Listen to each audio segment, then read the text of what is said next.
Welcome back. I will be speaking at a live event in New York City on November 5th at 2 p.m. with Drew Insalata from The Anxious Truth. Details can be found at joeryan.com. Click on the live event link at the top of the page. If you want to subscribe to all episodes, you can do so through Spotify or Apple Podcasts.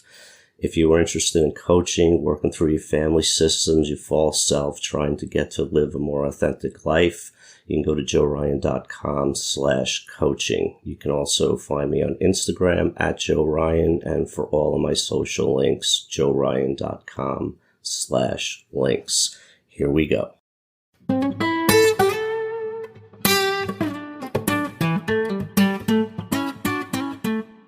Happiness seems so elusive for so many of us.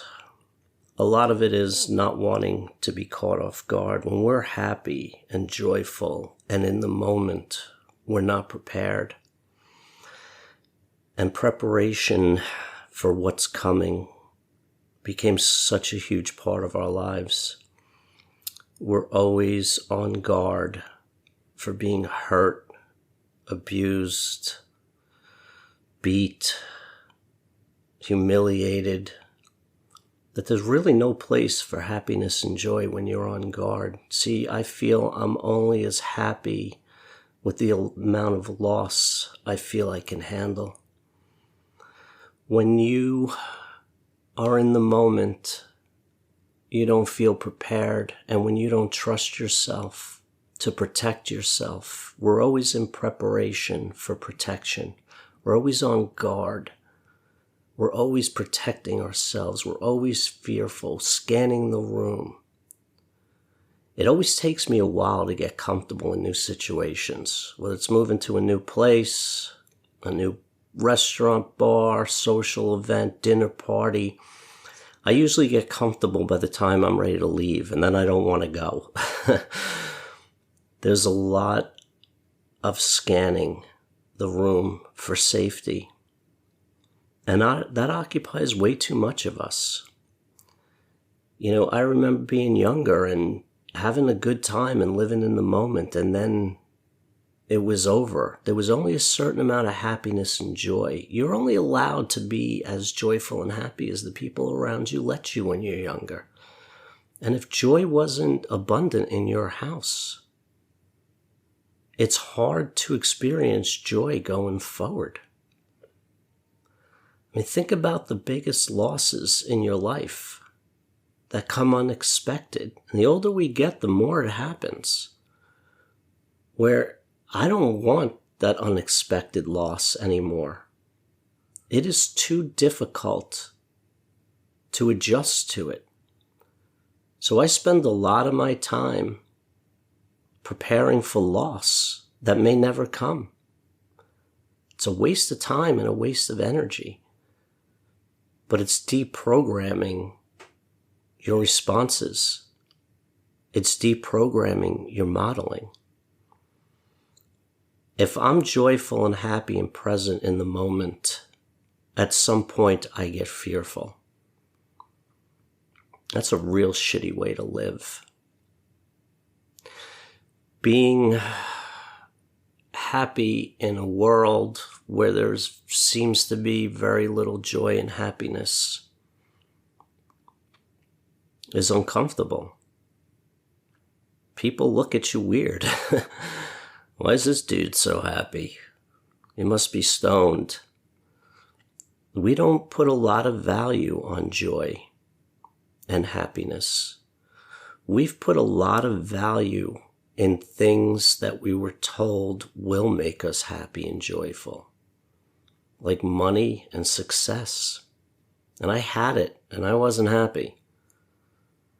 I've had to learn how to be happy poor with nothing, because I had built a life of things around me to try to take away the sadness and the hurt, and I thought it was going to give me joy. There's a reservoir of joy and happiness within us. It is just buried under fear and defenses and programming and poor modeling. Finding joy within yourself with the simple things. Most of it's done alone. And that's part of this journey and part of this process. I spent a lot of time alone the last 4 or 5 years because I'm addicted to things outside of myself to make me feel better, to make me feel not bad. I don't even think they made me feel good. They just took away the bad and the sad for a little while. But if the money, the house, the car, the marriage, the relationship, the friendship, the job, it goes away, you're still left with you. And if you're not good with you, where are you good? Finding the joy inside, finding peace, and then start building on it and adding on it. You see, I was adding things onto my life to take away the shitty feelings. And when those things no longer took away the bad feelings, I was left with the feelings. Sooner or later, we have to deal with the feelings. And the more I wrapped around me, the busier I was, the more people, the more activities, being overwhelmed. See, overwhelmed was a defense for me. I would take on more than I could possibly handle, so I was never empty, so I never felt. Sitting with yourself. Oh my God, really? So painful. But that's what we want. We want to have a relationship with ourselves. When we have a relationship with ourselves and we can learn how to trust ourselves and we can learn how to take care of ourselves, being alone doesn't feel like punishment anymore. Being alone doesn't feel unlovable. Being alone feels independent and competent. And that's a hard place to work through. See, we had no real connection. And most of the connections in our life were based on us performing or being something we weren't because we don't feel lovable for who we are. So wrapping ourselves around people who tell us we're lovable doesn't really heal it. I mean, mirroring faces help, and that's important, but are they the right faces? Are they the correct mirrors for you? Or are they just feeding the ego and keeping you away from worthlessness? Finding who you are alone, and then building on that. Stripping down to nothing and building yourself up. See, we had this false self, this role, this life that we didn't have choice about, that we were just programmed and gravitated into it. And we found the places where we felt least shitty. And we stayed there. And then we were stuck because there's no growth. So I created this nice little world around me where everything was safe and predictable. It was boring and small. It was safe. But it didn't feed my soul. It soothed my fears. Joy is feeding your soul. It's showing up for yourself. It's doing what makes you happy regardless of how it looks from the outside. We are so worried about being judged for who we are that we never take the time to find out who we are, what we like, where we want to be in this world, how we want to be. It's so important to get to know you. See, I've been operating on autopilot. My fears had created a system within me to keep me safe. Safe doesn't equal joy. Joy is taking chances. Joy is impressing yourself. Joy is moving through fear to more freedom within yourself. It's getting to the point where you know who you are.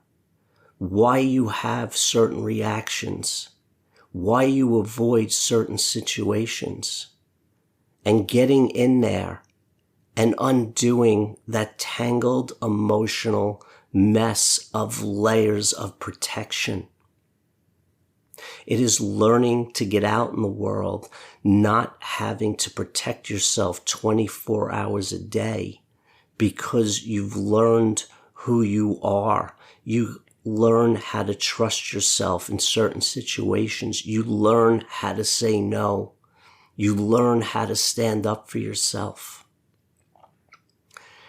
And when you can find boundaries within you, life out in the world gets so much easier. You depend and rely on yourself for your own joy and happiness. Not your cell phone, not drugs, not alcohol, not sex, not gambling. You. When you can be happy with you, you don't need the world, people, places, things, addictions to take you out of the pain. It is so hard to enjoy yourself when you've never felt good about yourself.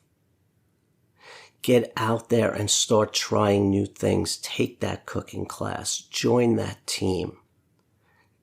Take a class. Paint, draw, write, run, bike, travel. Go explore outside of that safe, comfortably uncomfortable world that you've created for yourself. We paint ourselves into a box, and we're afraid to move outside of it. We're bored with that box. There's no joy left in that little prison that we created to feel safe so we don't have uncomfortable feelings, that we don't have to deal with the body reactions. Once you start learning how to deal with your body reactions, once you learn how to deal with your fear and how you react and why, you can start moving through it better and quicker, and you're not going to want to stop. But you got to start somewhere. Love and fear are so close to each other. Joy and pain are so close to each other. We draw this hard line between the both of them. We have to slowly erase that line because pain and joy and love and fear are intertwined. And when we cut off one, we cut off the other. If I am afraid, I am cutting off joy. If I can learn to lean into the fear, I cut off joy less. There's a price to be paid for every emotion we avoid and cut off because there's the opposite on the other side. Joy is not absence of fear. Joy is learning how to deal with the fears and work through them so they're not there anymore. The scale is out of balance. Fear is weighing us down. I promise you, the more fear you can work through, the more joy you're going to start experiencing in your life. And when you start to tip that scale and it becomes even, you understand when the fear comes not to cower in a corner, not to avoid, not to dissociate. You learn how to look at it and accept it and feel it and process it. I struggle with joy. I'm afraid of joy. I'm afraid of being in the moment and living happy and being caught off guard. The more I get to know myself, the less afraid I am of fear and joy. I never realized I was afraid of joy. And now that I know, I can move into it. I can start working on being happier and more present and more in the moment without fearing something bad happening. There's this anticipation. And listen, we're scarred, man. We've lived this life and we've had bad things happen. Nobody teaches us how to deal with bad. I mean, seriously, did anybody ever teach you how to deal with disappointment or hurt? This is stuff that we've had to figure out on our own, and nobody talks about it because we all get dressed up in our nice clothes and we do our hair and we get out there and we present this image that's mostly bullshit. And then we're walking down the street and everybody looks good. And we're miserable inside. Nobody's talking about it. Nobody's letting anybody in. The one thing that I've learned most from this podcast, from all the messages that I've gotten, is that it's universal. We are all hurt and we are all scared and we are all afraid. And we're pretending that we're not. Because people are so hurt and scared and afraid, they don't want to go into it, so they pretend. The pretending leads nowhere except to more pretending. And that's exhausting to have to keep up that facade over and over and over. When does it end? When do you start taking a look at you? When do you stop putting your best foot forward and showing the shiny, glossy side of you to yourself? One of the hardest things I do is humiliate myself to myself.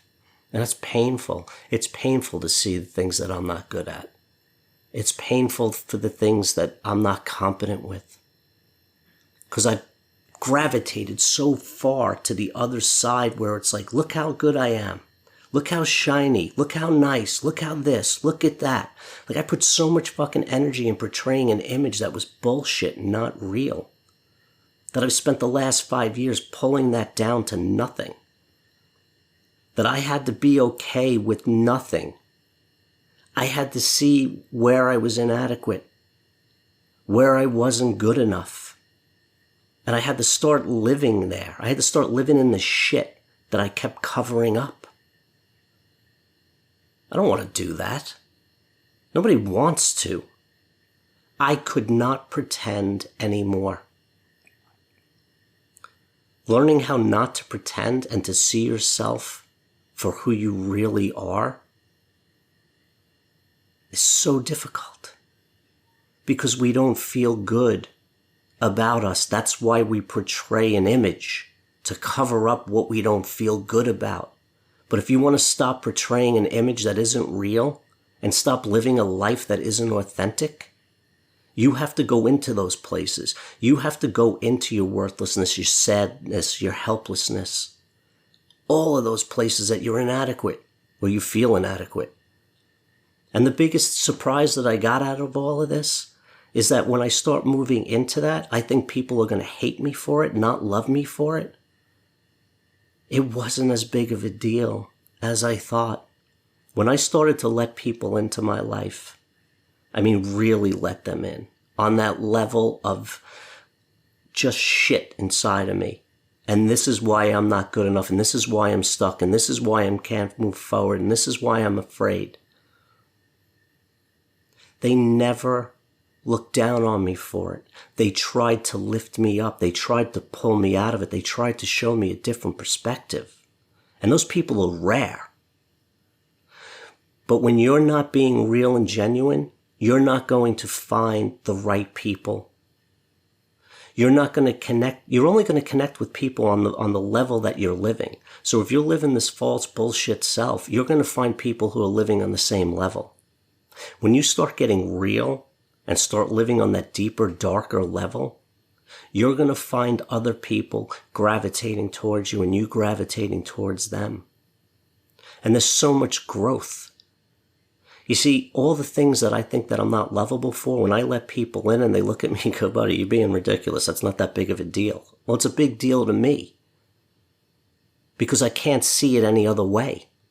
And when somebody shows me another way, this light bulb goes on. And it's like, wait, I'm not as worthless as I thought I was?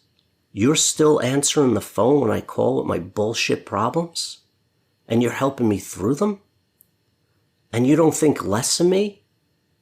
And you think more of me because of how hard I'm fighting and struggling through this to have a better life? It's our own perception, and we stay isolated and we think we're not good enough. And we don't live because we can't go into places where we feel worse about us. But for me, that's what I had to do. And I sit in it and I sink into it and then I work through it. It's really hard for me not to leave the house unless I'm 100%. It's really hard for me to do anything unless I'm going to be good at it. Because I don't like that feeling of needing help and not looking competent. But the more I avoid it, I'm never going to become good at anything that I avoid. You're not going to become good at being you, by avoiding your darkness, by avoiding the things that you don't feel lovable, the things that you don't feel like you're good at. You see, I feel like there's only certain things on this planet that I'm allowed to do, and then there's this whole other vastness of things that I want to do that I don't feel like I'm allowed. It's giving myself permission not to be perfect, not to be exceptional. Like trying to figure it out before I leave the house, before I go do it. You have to do it to figure it out. Thanks for listening. You can contact me at joeryan.com. Follow me on Instagram at joeryan. And if you want, you can leave us a review on iTunes. That'd be great. All right, take care.